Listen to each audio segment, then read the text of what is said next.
솔로몬은 자신의 아들들이나 후손들에게 지혜로운 삶을 교훈하고 있습니다. 어떻게 하는 것이 지혜로운지에 대해 교훈하였다면 좀 더 강조하기 위해서 지혜 없는 어리석은 자들에 대해서 구체적으로 드러내며 무엇이 지혜로운 삶인지 어리석은 삶인지를 대조하여 가르치고 있습니다. 그 연장선상으로 오늘 본문은 어리석은 자들이 어떤 마음으로 어떤 방식으로 무엇을 추구하며 살아가고 있는지를 드러내면서 악인이나 불량한 삶을 사는 자들에게 경고하고 있습니다. 잠언은 곧잘 어리석은 자와 악인을 동일시합니다. 어리석은 자는 지혜 없는 자이고 지혜 없는 자는 악인이며 악인은 하나님 없이 사는 인생으로 결말을 짓게 됩니다. 그러니까 아무리 지혜 있는 척하며 온갖 학위를 다 배워놓아도 하나님 없이 사는 인생은 하나님 앞에서는 죄인이며 악인일 수밖에 없는 것이고 어리석은 자가 되는 것입니다. 이 지혜는 지혜의 근본이신 하나님을 아는 것으로부터 시작하기에 그 근본 없는 삶이 어찌 하나님의 뜻을 따라 살아가겠느냐 하는 것입니다. 이것을 전제하고 하나님을 인정하지 않는 불량한 사람들의 모습을 살펴보면서 우리의 삶의 태도나 방식에 대해 다시 한번 점검하고 무수히 많은 범죄에 빠지지 않고 악한 어둠을 분별하며 우리 스스로를 불의의 병기가 아닌 의의 병기로 들여지기를 각성하게 되는 시간이 되시길 바랍니다. 12절부터 나오는 말씀을 살펴보니까 불량하고 악한 자의 특색이 나옵니다. 불량하다는 말은 유익이 없는 자, 쓸모없는 자, 사악한 자, 불경건한 자, 도덕적으로 악할 뿐만 아니라 이들의 사는 그 삶 자체가 허망하고 재앙을 자초하는 자를 말하고 있습니다. 이들의 가장 큰 특징은 진리를 왜곡한다고 합니다.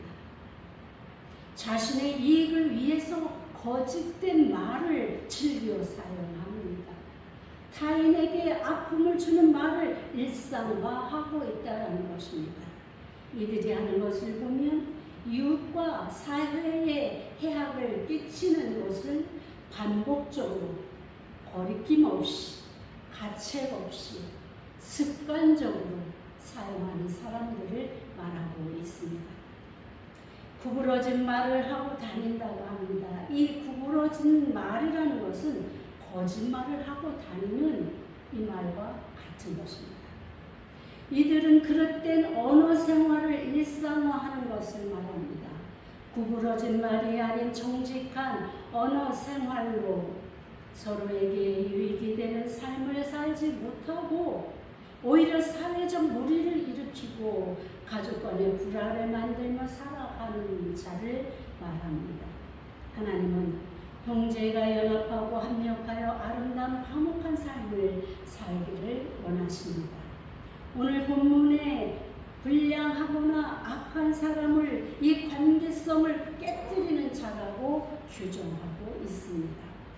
거짓말로 모함하고 낙심하게 하며 더러운 말로 속이며 불법을 행하고 진정한 사귐이 없는 사회로 만들어 놓는 자들에게 경고하고 있는 것입니다. 이전에는 개인적으로 경건 생활을 어떻게 할 것인가, 우리 하나님을 어떻게 경외하는 삶을 살 것인가에 대한 지혜의 말씀을 주셨다면 오늘부터는 사회적인 이웃과 함께하는 공동체 안에서 어떤 삶을 살아야 하느냐에 대한 그런 말씀인 것을 먼저 여러분들이 전제하고 말씀을 들으시기 바랍니다. 오늘 그야말로 이러한 사람들은 얼마나 양심의 화인을 맞았는지 무엇이 거짓이고 무엇이 참인지조차 구분하기 어려워진 시대를 우리도 살아가고 있습니다. 현 시대의 흐름을 보면, 사회적 현상을 보면 정말로 정의가 있는가, 공의가 있는가, 진리가 있는가 의구심을 갖지 않을 수 없습니다. 지도층에서부터 거짓이 난무하고 거짓말을 하면서도 일후에 가책도 없이 뻔뻔스럽게 자신을 변호하는 모습을 볼 때마다 우리는 마음속에 깊은 통탄을 하지 않을 수가 없습니다. 하나님께서 원하시는 것이 무엇입니까? 우리에게 요구하시는 것은 정직한 삶입니다. 우리가 정직한 주의 길을 가고 정직한 주의 말씀을 가지고 정직하게 살아가기를 원하십니다.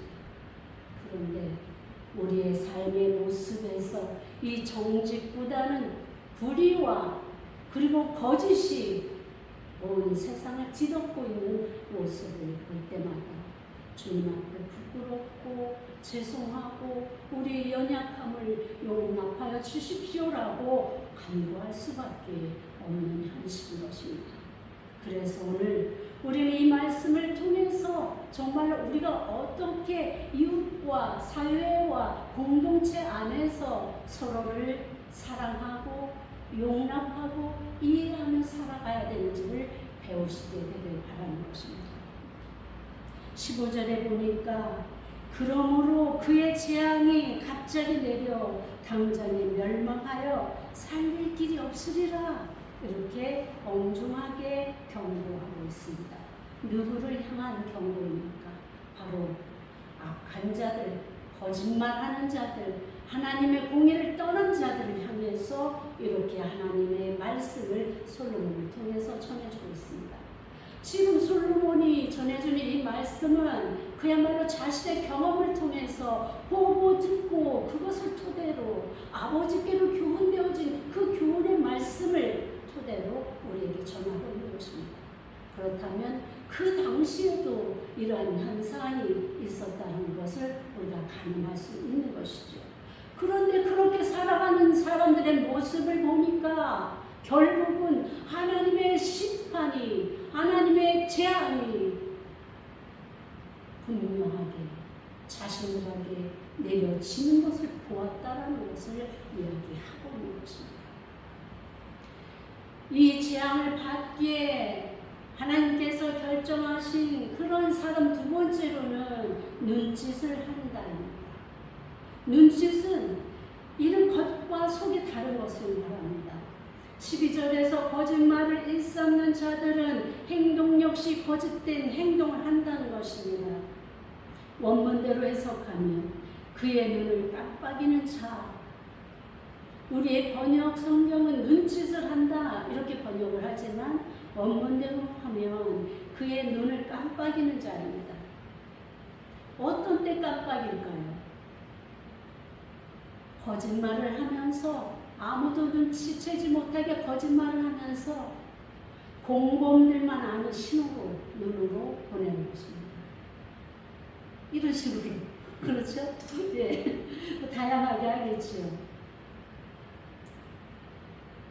말과는 다르게 또한 이들은 발로는 가지 말아야 할 곳으로 행하고 손으로는 악행을 저지르며 타인을 정죄하고 비판하는 대로 사용합니다. 불량한 자, 악한 자들은 온 지체를 사용해서 거짓을 행하고 살아간다고 하는 것입니다. 세 번째로 이들은 마음의 폐역을 담는 자들입니다. 그들은 비뚤어진 마음을 품고 자기 중심적으로 왜곡하는 자들입니다. 이제 솔로몬은 외부의 지체뿐 아니라 내부의 마음을 거론합니다. 불량한 자는 지정의가 폐역함으로 가득 차 있는 것을 말하고 있습니다. 그런 사람은 점점 적극성을 띠고 악을 향해 달려갑니다. 꾀하다라는 원문 하나씩은 파넣다, 조각가가 조합을 하듯이 나무에 파서 자기가 의도하는 것을 새기는 것처럼 이 악한 자들은, 이 폐역한 자들은 자기가 생각한 그 패역함을 행하기 위해서 계획하고 모의하고 아주 구체적으로 타임 스케줄을 만들고 이렇듯이 아주 그 일에 집중하고 있다는 것을 이야기하는 것입니다. 조각하다, 계획하다, 악을 도모하다라는 말로 번역되는 것이지요. 이들은 악을 도모하는 데 있어서 계획적으로 다짐하고 새기며 악을 반드시 하려고 세밀하게 준비하며 저지르는 자들입니다. 우발적으로 죄를 짓는 것도 피해야 할 일인데 이들은 계획적으로 고의적으로 악을 만들어가는 사람들인 것입니다. 이들은 다툼을 일으키고 분란을 조장하여 공동체를 허무는 자들입니다. 이런 자들에게 재앙이 갑자기 임한다는 것입니다. 15절에 갑자기 재앙이 임한다는 이 말은 하나님의 심판이 악한 자들에게 눈 깜짝할 사이에 임한다는 것입니다. 순간적으로 아무도 예상하지 못했던 상황에서 하나님의 심판은 분명하게 이루어진다는 것을 말씀하고 있는 것입니다. 재앙으로 번역된 에드라는 그 히브리 원문은 불행, 멸망, 재난, 파괴라는 뜻이고 멸망한다라는 말입니다. 그리고 멸망하다라는 말 사바르는 갈갈이 찢다, 멸망하다, 부서지다를 뜻합니다. 우리가 원문을 왜 필요할 때마다 이렇게 꺼내는가 하면 우리 번역된 말로는 다 담지 못하는 그 실제적이고 구체적인 그 해석을 할 수 있도록 하기 위해서 원문이 필요한 것입니다.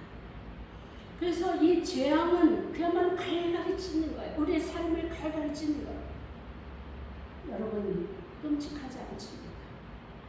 우리의 삶이 이렇게 갈갈이 찢겨지는 그 아픔을 당한다면 얼마나 힘들겠습니까? 이 악행을 물론 정말로 여러 재앙을 당할 때는 여러 가지 의미가 있습니다. 한 가지만 있는 게 아니고 오늘 솔로몬이 이야기하는 재앙에서는 그것을 집중적으로 말하고 있습니다. 이 단어의 사용을 보면 얼마나 단호하게 심판하려 하시는지를 가늠해 볼 수 있지 않겠습니까? 하나님의 심판은 세상 누구라도 피할 수 없고 도와줄 수 없습니다. 하나님께서 정하시면 우리는 그대로 감수할 수밖에 없는 것입니다. 이것은 선지자들이나 예언자들이 갖고 있던 확고부동한 심판 사상을 반영하는 것이기도 하고 성경 전체적으로 흐르는 인과 응모 사상이 드러나 있는 말씀인 것입니다.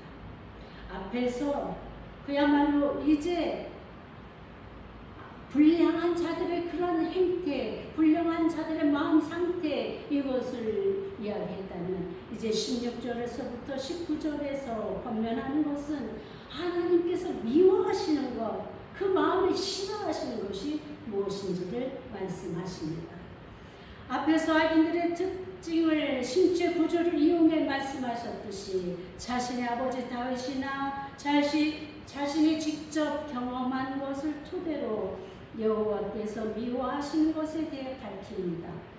하나님이 싫어하신다는 것은 토할 정도로 구역질나는 것, 몹시 싫어하는 것, 가증스럽게 여기는 것, 혐오스럽게 여기는 것이라는 뜻입니다. 이토록 싫어하는 것이 무엇일까요? 잘 들어보시기 바랍니다. 첫째로 교만한 눈을 싫어하신다고 합니다. 둘째로 거짓된 혀, 셋째 무지한 자의 피를 흘리는 손, 넷째 악한 계교를 꾀하는 마음, 다섯째 악으로 달려가는 발, 여섯째 거짓을 말하는 망령된 증인, 일곱째 형제 사이를 이간하는 자, 이렇게 7가지로 기록하고 있습니다. 거짓된 말로 시작하여서 형제 간의 다툼을 일으키는 것으로 점점 발전해가는 그 패턴을 우리가 볼 수 있습니다. 작은 신체 기관의 작동이 마음의 악한 계획을 이루고 그의 계획이 이어지고 결국 사람들 사이에 분열과 다툼을 일으킨다는 것입니다. 그러니까 악의 근원은 바로 마음에서 시작되고 결말을 맺게 된다는 것입니다. 악의 근원을 제어하지 못하면 그것은 곧장 우리의 육체를 통해서 나타나게 되고 곧 사람을 해하는 죄에 이르게 된다는 것입니다. 이제 하나하나 살펴봅시다. 첫 번째, 교만한 눈은 바로 마음을 가리킵니다. 마음으로 판단한 그 판단으로 자기가 상대의 격을 결정하고 자신에 대한 태도를 결정합니다. 왜 마음으로, 이 눈으로 이야기하는 것이 마음으로 이어지는가 하면 눈으로 보는 것이 시작이기 때문입니다. 누군가를 대할 때 우리가 눈으로 보지 않고는 결정할 수 없습니다. 눈으로 보고 저 사람은 정말로 존귀 여김을 받을 사람이다. 저 사람 내가 함부로 해도 되는 사람이다. 나름대로 이러한 결정을 이 마음에서 하기 때문에 이 교만한 눈은 우리 마음을 이야기하는 것입니다. 교만한 마음으로 깔보고 눈짓으로 무시합니다. 이러한 교만을 솔로몬이 가장 먼저 앞세운 것은 그러한 자세를 가진 자는 참 지혜의 근원이라 할 수 있는 여호와를 경외함에 절대적으로 이룰 수 없기에 하나님께서 지혜의 그야말로 근원이 되신 것을 저들이 인정하지 않기에 오히려 자신을 더 높이고 하나님을 멸시하기 때문에 하나님이 제일 싫어하는 사람 첫 번째의 속성을 이야기하는 것입니다. 두 번째는 거짓된 혀입니다. 이는 마음이 악할 뿐 아니라 언어로 표출하는 자를 말합니다. 갖은 감언 이설과 간사스러운 말로 남을 속이는 것뿐만 아니라 하나님의 말씀을 잘못 왜곡되게 어그러뜨리고 해석하는 것을 말합니다. 하나님은 그야말로 정령 죽으리라라고 선악과에 대한 분명한 경고를 하였음에도 뱀은 뭐라고 합니까? 죽을까 하노라. 이 한 글자가 엄청난 차이를 만들어냅니다. 이단들이 나오는 것이 무엇입니까? 바로 하나님의 말씀을 왜곡되게 해석하는 것에서 출발하는 것 아니겠습니까? 그러니까 하나님께서는 거짓된 혀에 대해서 경고하고 있는 것입니다. 앞에서 그야말로 우리가 살펴보았던 그 거짓말은 태초에 하나님께서 인간을 창조하신 그 에덴 동산에서 출발했다는 것이 얼마나 기막힌 일입니까? 아담과 하와가 서로의 범죄함을 핑계하면서 죄를 전가시킨 모습을 우리는 그곳에서 보았지 않습니까? 그야말로 저들은 하나님의 말씀을 왜곡되이 해석하고 오히려 하나님과 같이 높아지려고 하는 그 교만한 마음으로 인해서 이 선악과를 먹게 된 그 사실을 우리가 기억할 것입니다. 이것이 그때부터 내려온 인간의 그 모든 인생사에서 쭉 내려왔으니 얼마나 고질적으로 습관적으로 우리 인간들에게 배어 있겠습니까? 우리는 오늘 우리의 삶 속에서 우리의 언어 생활 속에서 하나님의 말씀을 우리가 조명할 때에 어떻게 조명하고 어떻게 보아야 하고 어떻게 말해야 하는지를 다시 한번 깊이 생각하시기 바랍니다. 하나님은 정직한 자를 기뻐하십니다. 그리고 그러한 자를 찾으십니다. 너무나 많은 사람들이 거짓에 대해서 무감각해져 있습니다. 우리가 진실로 하나님의 자녀라면 우리는 정직한 말과 정직한 길로 걸어가야 할 것입니다. 세 번째는 무죄한 자의 피를 흘리는 손이다 이렇게 말하고 있습니다. 이는 파괴적이고 폭력적인 본성의 노예가 되어서 분노를 다스리지 못하고 마음대로 분출하며 악을 행하는 것을 말합니다. 순간의 분노를 제어하지 못하고 행하는 죄악으로 말미암아 억울하게 죄 없이 당하는 어려움과 심지어 목숨을 빼앗기는 것들을 우리는 종종 뉴스를 통해 보게 됩니다. 생명을 빼앗기고 타인에게 해를 끼치는 것을 하나님은 싫어하십니다. 심판하실 것을 말씀하십니다. 그리고 너무나 뻔뻔히 이러한 악행을 저지르는 사람들이 많은 것을 봅니다. 요즘 묻지마 범행이 너무나 많이 속출하고 있는데 길 가다가 전혀 알지도 모르는 사람에게 상해를 입거나 폭행을 당하기도 하고 목숨까지 빼앗기는 뉴스를 볼 때 참담하기 이를 데 없습니다. 순식간의 감정을, 분노를 다스리지 못하는 그들을 보면서 나쁜 사람이라고 말하고 넘어가기에 억울한 죽음을 당한, 억울한 슬픔을 당한 그들을 보며 너무나 안타까운 마음뿐입니다. 하나님은 결국 저들을 싫어하시고 심판하십니다. 이렇게 큰 사건만 생각할 것이 아니라 참지 못한 나의 분노로 낙심하고 고통받는 우리의 가족과 주변은 없습니까? 하나님은 그것마저 좋아하시지 않으실 것이기에 더욱 우리는 마음을 지키고 다스려야 할 것입니다.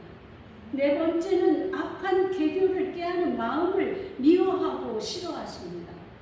이것은 여러 가지 악한 계획을 세워서 사람들을 괴롭히는 것을 말합니다. 그들은 생각하는 것이나 말하는 것이나 행하는 모든 것이 악한 자들입니다. 악한 일을 하지 않으면 잠을 자지 못하는 자들입니다. 남을 괴롭히려고 심사숙고하는 자들입니다.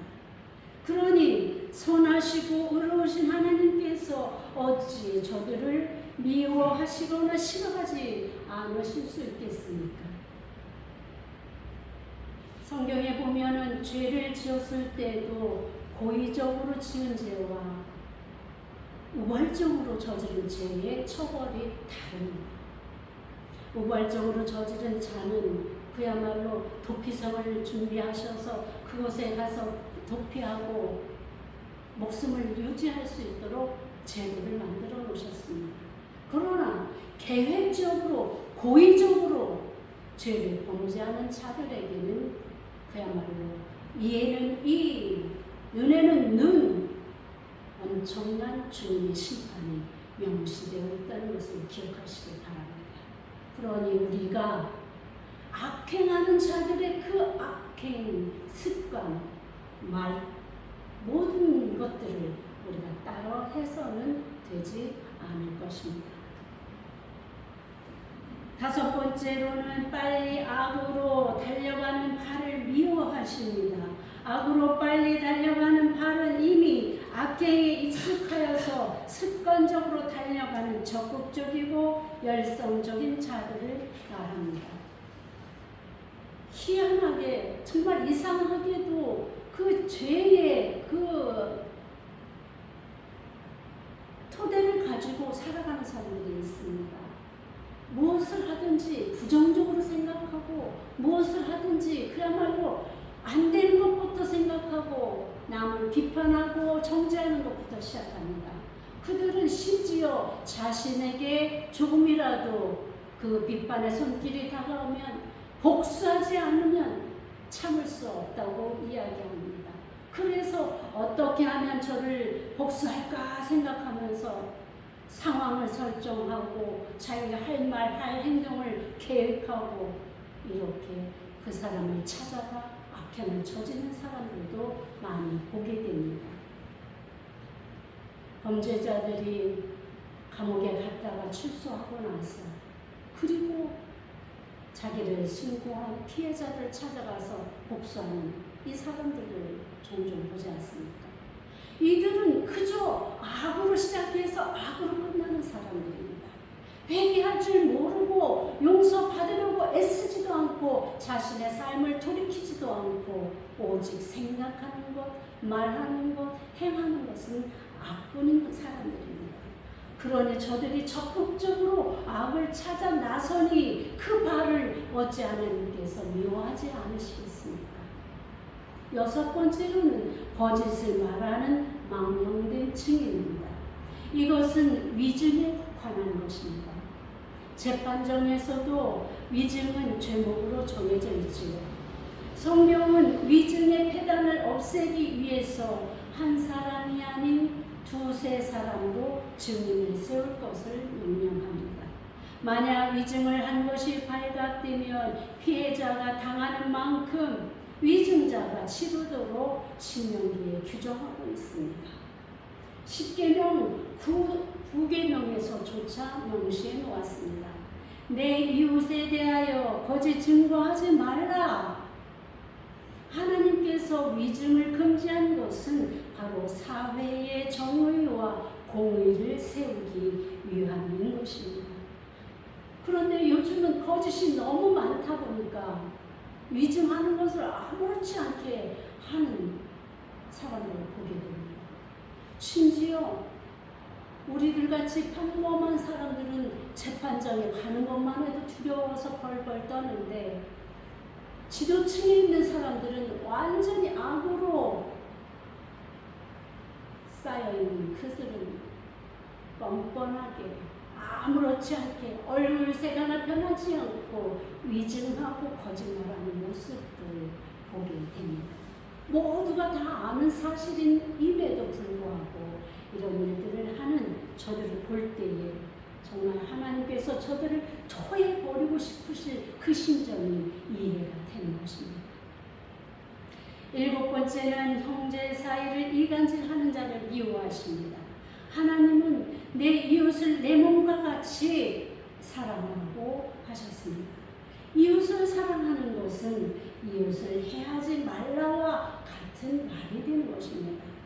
이간질은 악질적인 분란의 방법입니다. 누가 이 말을 했어? 또 그 말이 누가 또 저 말을 했어? 계속 이어질 때 결국은 그 공동체는 분란이 일어나고 그야말로 파괴될 수밖에 없습니다. 그래서 하나님께서는 형제 사이를 이간질하지 말라고 말씀하고 있는 것입니다. 여기에서 형제 사이라는 것은 우리 가족만을 이야기한 것이 아닙니다. 우리의 공동체, 우리의 사회, 나라와 온 우주의 하나님의 백성들 사이를 너는 형제와 자매로 이렇게 규정하고 있는 것입니다. 그러니 우리 사이에서 이 공동체 하나님의 뜻을 이뤄가고자 하는 이 공동체가 분란이 일어나는 이유가 바로 이간질에 있다고 규정하고 있는 것이죠. 이제 솔로몬은 그야말로 하나님의 경외의 삶이 주는 축복과 혜택이 이어서 개인들이 지켜나가야 할 윤리적이고 경제적인 가르침에 이어서 가정이, 사회가, 공동체가 평안의 행복을 누릴 수 있는 길을 제시하고 경고하고 있습니다. 바로 하나님께서 미워하시고 싫어하시는 것을 강조함으로 이웃과 함께 살 길을 제시하고 있는 것입니다. 요즘 우리 사회는 어떻습니까? 아니, 우리 가정은 어떻습니까? 가정 내에서 이루지 못하는 평안함의 원인은 어디에서 찾고 계십니까? 우리 직장에서, 사업장에서의 악함의 원인은 또 무엇입니까? 시대가 악하고 사회가 악하고 우리 청소년들이 악하다고 비판을 하면서 우리 이대로 방관만 해야 하겠습니까? 천만에 가까운 기독교인들이 아직 이 땅에 존재해 있는데 왜 이 나라의 형편은 더욱 악으로만 치닫고 있는 것입니까? 나는 잘하고 있는데 다른 사람들이 잘못하고 있다고만 생각하시는 것입니까? 가만히 자신을 돌아보십시다. 오늘 우리 가정의 문제가 나로부터 시작되었다고 생각하지는 않으십니까? 오늘 거짓된 사회 지도자들로 인해 악법이 생겨나고 이미 정해진 법들조차 잘못된 재판관들의 이념에 따라 판결되어지는 책임에는 전혀 우리는 개입되지 않으셨습니까? 하나님의 말씀이 우리 삶의 기준이 되지 않을 때 우리는 세상의 가치관을 따라 살아가게 됩니다. 결국은 이 사회의 모든 문제 앞에서 우리는 무죄하지 않음을 통감하시기 바랍니다. 사랑하는 성도 여러분, 이 땅에서 왜 갑자기 재앙이 일어나는지 바로 그 이유가 우리가 악을 행하기 때문이라고 오늘 솔로몬은 이야기하고 있습니다. 하나님께서 미워하시고 싫어하신다고 밝힌 것은 되짚어보면 우리에게 삶의 정답을 가르쳐 주시는 것 아니겠습니까? 시험 문제를 미리 알려주시고 정답을 친절하게 알려주면서 이렇게 살기만 하면 너희들이 심판을 받지 않고 축복받는 인생을 살 것이라고 정답을 지금 솔로몬을 통해서 우리에게 가르쳐 주시는 것입니다. 이래도 어려우십니까? 답을 다 가르쳐 주셨는데 우리 살기가 어렵다고 한탄하십니까? 축복받는 비결이 여기에 있습니다. 말씀 속에 있습니다. 심판받을 수밖에 없는 신뢰를 가르쳐 주고 있습니다. 어떤 길을 택하시겠습니까? 참 지혜로 하나님 경외의 말씀을 실천하며 그런 살아갈 때 축복의 길로 나아가게 될 것입니다. 이런 축복의 삶을 살아가실 수 있는 여러분들 되시길 주님의 이름으로 축원합니다. 하나님 아버지, 그렇습니다. 아버지, 우리는 우리의 생각대로 아버지 하나님 살아갈 때가 너무나 많이 있습니다. 하나님, 그러나 아버지 하나님 오늘 솔로몬을 통해서 주신 이 말씀을 아버지 우리가 묵상하면서 우리가 앞으로 살아갈 그 길을 아버지 결정하게 하옵소서.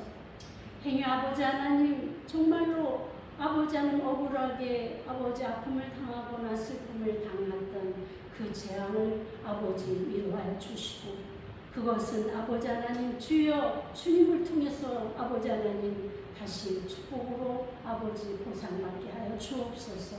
아버지 하나님 때때로 아버지 하나님 우리가 원치 않은 고난 속에 있을 때에 주의 은혜로 주의 말씀으로 주님의 축복으로 잘 이겨낼 수 있도록 주의 은혜를 베푸시고 지혜를 허락하여 주옵소서. 예수님의 이름으로 감사하며 기도하였습니다. 아멘.